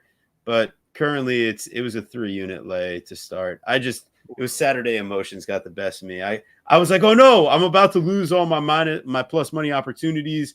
Tried texting Guru, but he smartly was probably sleeping by that point, and woke up the next morning and saw the line had already moved the other direction. And here I am being silly. But yeah, I think that this is clearly a Kape spot. I mean, the reason this fight gets pushed down the card is, Mokaev just isn't a guy the UFC wants to push, even though he's the quote-unquote hometown guy. I mean, even on the regional scene before he gets to the UFC, he has to take a ball kick, no contest, because the fight wasn't quite going his way. It's not pretty. He ends up giving up back control with a near rear naked choke to the likes of Malcolm Gordon, Jafel Filho. I'm sorry, I don't care how high level of a grappler he is. If you're a real fighter, you're taking care of that. You're not ending up in that type of position against someone that, quite frankly, he's good. But if you're the guy that you say you are, and you're coming in here as a favorite to Manel Kape, that shouldn't be happening to you at all. So, yeah, I got Manel Kape here plus money. Just worse plus money than it is now. We love that plus money on Manel Kape. Hell yeah. All right. Sam, the future Patterson, Kiefer, BDK, Crosby. It's the meme opportunity of a lifetime, because either we're seeing the funniest, quickest submission on the Sam Patterson side, or we're seeing the most hilarious meme knockout of Sam Patterson by Kiefer Crosby. The dude only path to victory is boxing and closing the deal early. Otherwise, he's gassing out within 3.5 minutes.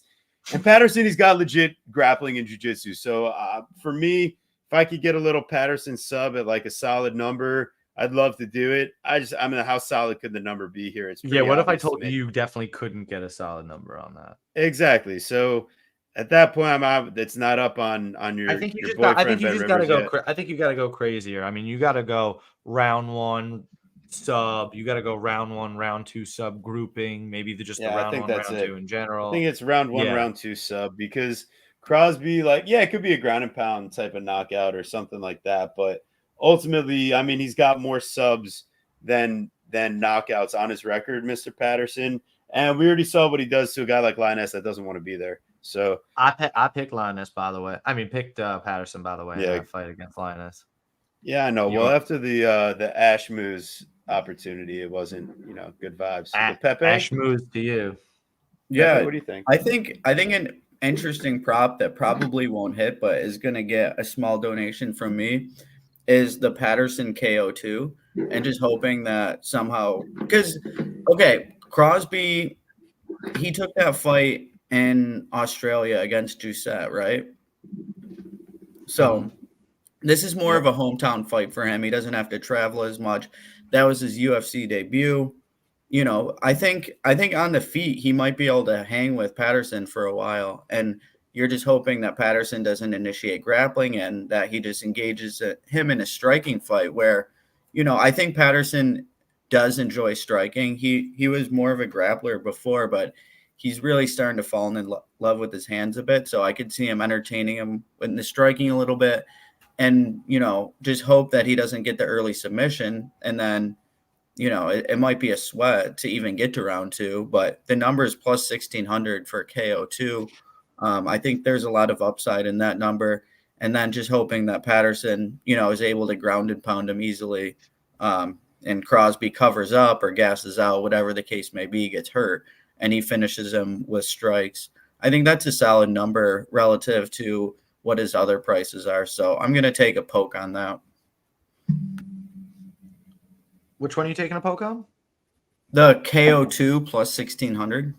Yeah. I mean, I think to your point. I mean, if he's getting past round 1, he's liable to get finished any which way. And the value money-wise is definitely going to be on the KO because everybody's expecting the sub. Makes sense. All right. Guys, please throw a like on the video if you haven't so far. I mean, come on. It doesn't cost you much to do the right thing. In fact, it's free $9.99. So go ahead. Make sure you do the right thing. We got Mick, Parkin, Michael versus Lukasz the Bull Drezeski. It always messed me up how he spells his name versus how it's pronounced. It's Drezeski. It's a B that's a D. You're a B that's a D. Yeah. Oh, hello. Pull out these milkas. Mr. Parkin. Yo, chill. What? Yeah, keep chill. your mother's milk to yourself. Well, it all depends on what happens if Lukasz Drezeski's on the good stuff or if he's bringing that mother's milk back. He's not on the good stuff. He looks like shit. Give me Mick Parkin at home. He probably just gonna fucking hold on. You don't think he decisionates him? I have a feeling he just decisionates him. No, I mean, why not take the over then? Yeah. Nobody's finishing anybody. Well, because I'm not taking his money line. I'll probably take him by decision. Nobody's finishing anybody. Yeah, Brzeski's super high volume, and he's not super easy to control either. Like, Williams had to take him out a bunch of times because he just kept getting back up. I don't know how great of a control grappler Parkin really is. It's never been his forte. It's kind of a new thing that he's added to his game. So I could definitely see it being a little closer than the line indicates, honestly. But I'd rather just take GTD, honestly. Yeah, we'll say it definitely looks like Drezeski's still on the roids. I also just think with it going the distance that, Drezeski's just falls off a cliff. I mean, he puts up crazy volume, though. That's the thing. Yeah, in the first round. Nah, dude. He goes ape shit. With Drezeski? Yes. Dude, Drezeski's got cardio, Doug. Ask Mr. Walker about it. Oh, dude, come on. Walter Walker, a dude with less cardio than him. Again, that gives one round and then gives zero resistance after that. Come on. So here's the other point is like coming from before Contender Series and into the UFC, there was an obvious body composition change for one Lukasz Drezeski. Going into the Walker fight, he clearly addressed those issues post-USADA. On looking at his photos as of July 11th, he's clearly still loving the post-USADA lifestyle. I do love the over here. Mick Parkin's not fit. If you're not putting away, the likes of Kyle Machado and Listen, I love heavyweight Mo overs Usman. when I love heavyweight overs when they're plus money. I don't love them when it's minus. No, it 170. seems like the chalky ones are the ones that hit, like the Yeah. Peterson versus Yeah. Mo Usman ones. Like that's when you get these like slow, unathletic heavyweights that kind of just like, don't do a lot. Mick just wants the leg kick, pick his shots from distance. And then if Drezeski is like, winning the volume, then yeah, we've seen Parkin go for takedowns. Now, unlike Kyle Machado, Lucas Drezeski doesn't have an arm bar from guard, get-up game. That's not part of what he does. He does do other get-ups, but it's ones that involve him giving up his back, where Parkin's going to push him into more clinch control or find other ways to maintain control. So I do like Parkin by decision. I mean, that's probably the official pick here. But yeah, when the over itself is going to be pretty solid price for what's most, because Drezeski's not winning by finish. Like, you don't take Drezeski as a dog like because you think he's going to finish. I want like minus 140. You're not going to give me minus 140. You're going to give me like minus 160. Yeah. Like I said, if we can get the better price, like, damn, I would love that. But it doesn't seem like we will. But yeah, the pick's Parkin. There's probably some type of degen parlay to be had if you really wanted to. But we already did the degen parlay. We sent it out. What you mean? We cooked it up. Parkin, right? Bukaki, and what's his face? And Tommy Aspinall. And you know what? And throw Nathaniel Wood in there too. Oh Jesus. He's gonna win. He's not getting subbed by Panada at home. Fair enough. Finally, the people's main event. Is this one on OnlyFans or is it opening the card here? Yeah, it's funny because some of the regional shows actually do their early prelims on OnlyFans. That would be funny if the UFC did that for this one. Alice probably has a bigger following on OnlyFans than a lot of us have on our personal Twitter accounts. So shout out to sure. Yeah. Oh, definitely. So shout out to Alice lost in Ardalan versus Shauna Mama B Bannon. She's either lost in Wonderland or we're lost in what. So I mean, by God. So yeah, there's a lot of interesting things going out there. It's just, I think Shauna Bannon in the octagon is like clearly the more technical fighter, and Bruna Brazil, for all the crap, like, she was the way bigger fighter and had a little bit of top time upside. Like, the type of fighters that I've seen Alice have success against, it's like, it looks like they're taking a dive or they're like lower than 5 feet tall. So ultimately, I think, like, yeah, there could be a chance that the aggression of Alice plays out in her favor. Bannon, she's really not the greatest of fighters. I mean, to make Bruna Brazil look, pretty solid to a unanimous decision, you have to have a talent in your own right of not being that great. But Alice, I mean, they both have absolutely horrible levels of competition. I've at least seen Shauna do the walk one time in the UFC, but it's not anywhere near enough for me to want to lay any type of money on this fight. No, I'm not doing it. I'm doing it. I already did it. I played how do you pronounce her last name? Arlene? Arlene. Yeah. Arlene, yeah. I played Arlene at plus 155. Just because, like, she's not even really an MMA fighter. I mean, she kind of is, but she's basically a jiu-jitsu girl. Like, just lives in the gym, does her OnlyFans, and lives in jiu-jitsu. Shauna Bannon cannot fucking grapple. Like, she can't. Like, there's no wrestling, there's no grappling. Like, it doesn't matter. I'm not even talking about the skill level of Elise. Like, this girl can't do it. She's got 2 knockouts and 3 decisions. Somehow, Elise has fought the better level of competition. How do you figure? Stop. How do you figure? Okay. No. Dude, Zhang Weili. Yeah, she got ran through. Yeah, I mean, like, it's fine. Dominated. She showed nothing. Okay, Diana Belbita. She got submitted by Diana Belbita. It's bro. Fine. She shows nothing in either fight. It doesn't matter. It's scraping the barrel, bro. It's still higher level. And she fought what's her face to her split, Christina Stanciu, who's also was a UFC fighter. What? Yeah, Christina Stanciu. However you pronounce her last name. She was also in the UFC. So my point is yes, like they've both fought insanely low levels of competition. Yes, Shauna Bannon is the more technical fighter, but honestly, I'm with exactly what Aussie said. He's basically saying like she's gonna crash the pocket, throw fucking combinations, and possibly drag this fight to the mat, as opposed to this chick who's gonna throw a million fucking kicks from a million miles away and land at a 30% clip. Like, it's just women's MMA. Like, and she doesn't even have to win the fight. Did you guys not watch the Tomer fight a couple weeks ago? Like, you just have to fade. Sometimes it's just like Tomer didn't even win that fight, but she wins, she cashes because Rihanna Dos Santos sucks that much that she can't separate. You can't convince me here that Shauna's just like for sure guaranteed just gonna separate here. She needs to like really hurt this chick. So. Christina Stanciu was in the UFC. She lost her debut to Moroz by decision and then got ground and pound in round 1 by Courtney Casey. Yeah, it's tough. That was the end of her UFC run.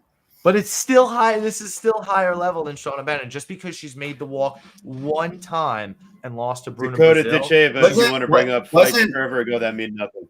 She was the LFA champion. Wasn't she, Bannon? No, Cage Warriors, if anything. No, Invicta, maybe. Okay. I'd say it's going to be in my notes. Let me see. Invicta. And it was against a 6-4 fighter, which is way better than the 0-3 that Alice Arlene. Dude, come on. Yeah, no, they've both fought shit competition. Meanwhile, you can't find plus 155 anymore that I grabbed. Like, I'm telling you, like, nobody's betting on it yet. The line's coming closer. What does that tell you?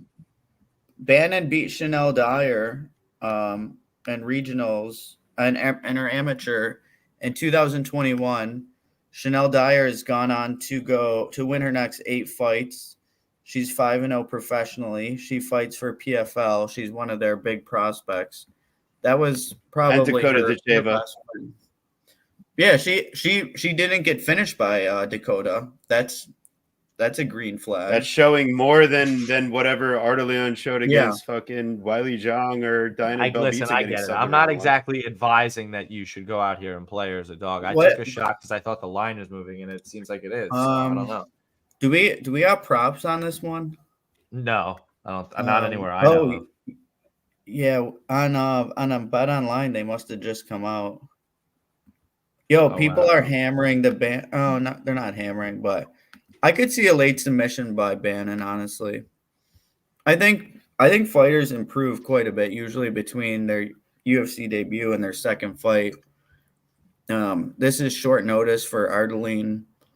Bannon, obviously she doesn't have a lot of great skills, but on the regional scene, she did wrestle a lot more. I don't know why she didn't try to go to it against Bruno Brazil. So I could potentially see Arlene getting tired late in the fight and Mama B getting a late submission, honestly. Wow. I don't really know if Arlene's a real fighter. Like, she's good at jiu-jitsu though. Like, I don't see Shauna Bannon getting her first ever sub here. It would maybe be a knockout. What belt level is she? I would have to. What do you know about her jiu-jitsu at all? I'm curious. Yeah, I don't know really anything about it. So I was just. Why do you think she's a good, really good at jiu-jitsu? Is my question. Like, why? Commentating and what I saw on tape. And what they have Megan Anderson commentating fights. You think she's like? What are we? What do you? I mean, Megan Anderson's a decent enough commentator. I'm not. I'm not sure what you're trying to say. Hey guys, I'm smash after a late night. No, I'm just kidding. No, so like my question is like I'm just asking like where do you see the that she's a I told you what the I mean again like I am not advising this as like a sharp fucking play, but I'm saying that I know that it's a women's MMA fight where it's gonna be fucking going to the decision and looking fucking stupid if this goes to the ground, it's gonna be a fucking problem. I think there's just a lot of red flags on the Arlene side. Like she's got 3 million TikTok followers. She's like known as like a comedian online. I haven't seen anything regarding jujitsu or any belts or anything on her page. Yeah, I don't know. I don't understand the angle on her being a better grappler. She's literally got pictures here in wrestling camp. Okay, she's a blue Bannon. belt. She's a blue belt. I see. Okay. Well, that's at least something. I mean, that's not very high, obviously. Yeah, I think what it's going to come down to is she going to have the cardio for this fight on short notice? There's just a lot of question marks with this one. So yeah, no, it's not something I get like taking a small stab, but I'm not tempted, honestly. I'm more inclined to see Bannon, get a redemption win. Honestly, she's friends with Molly McCann. She's a cute Irish girl. I don't know.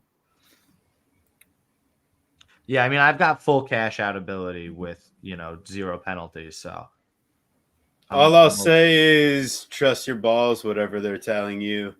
Because if it was me that talked you off of it, you're the only one that has any confident read here. None of us have any other money on this I just think that it's shit. Like, yeah, I'd be shocked if Shauna Bannon goes, 30-27, 30-27, and 30-26. Shauna Bannon, and the crowd goes crazy. Would I be shocked? Like, no, I'm not shocked. But I just felt like at plus 155 with a line that seemed to be still sliding. I was just like, well, that's fucking interesting. But no, I'm not like recommending it or think that it's like a great play or even where I want to bet any money. I just kind of what's the over on this? Oh, okay. I thought maybe people would try to get people would smash the under and we could get like a playable over, but that's not the case. No. Awesome fights though. Great card. Great job breaking it down, everybody. That was some fun shit. This is a fun one. I appreciate you guys. Always a fantastic show. Pepe, it's great having you. We should chop it up more, man. Yeah, I'm down to come on whenever. Sick, man. Really appreciate you having me on. This is a fantastic time. I always look forward to the Wednesday nights with the Chronic Combat crew. All you hooligans in the chat. I know Pepe is normally in there peppering us when he's not on the show. So I appreciate all you do for the community, Pepe. You're truly a man of the people. If you guys aren't following him already, you're messing up, but it's never too late to do the right thing. Him and the whole team of Fight Numbers, us over here at Chronic Combat, do the right thing all around. And, just be good people out there. I think that's not too much to ask with all the BS in the world today. Do the right thing. Pepe, before we pass it off for the last time to Guru to close us out, what do you got to say for the people here? Nothing, man. Just thanks for having me on. I had a great time. And let's go, Manel Kape. Title season. Kape. That would be fucking sick. Get him in there. Get him in there in December, man. Get him. That would be fucking dope. Would be super, super dope. Pepe, seriously, thanks so much for joining us, man. Really appreciate having you on. We got my unbelievable co-host, TB Scouting MMA. You can follow him over on Twitter, Instagram, Picket, Verdict, Tapology, or Bet MMA. You can follow me, the Guru Scouting MMA, over on Twitter, Verdict, Instagram, Picket, and Tapology. We are back next week with a fucking unbelievable card in the desert, Abu Dhabi. Early start time. Gonna be sick. Can't fucking wait. Be there or be square. Play me out anytime, TV. Thank you. 0 timing.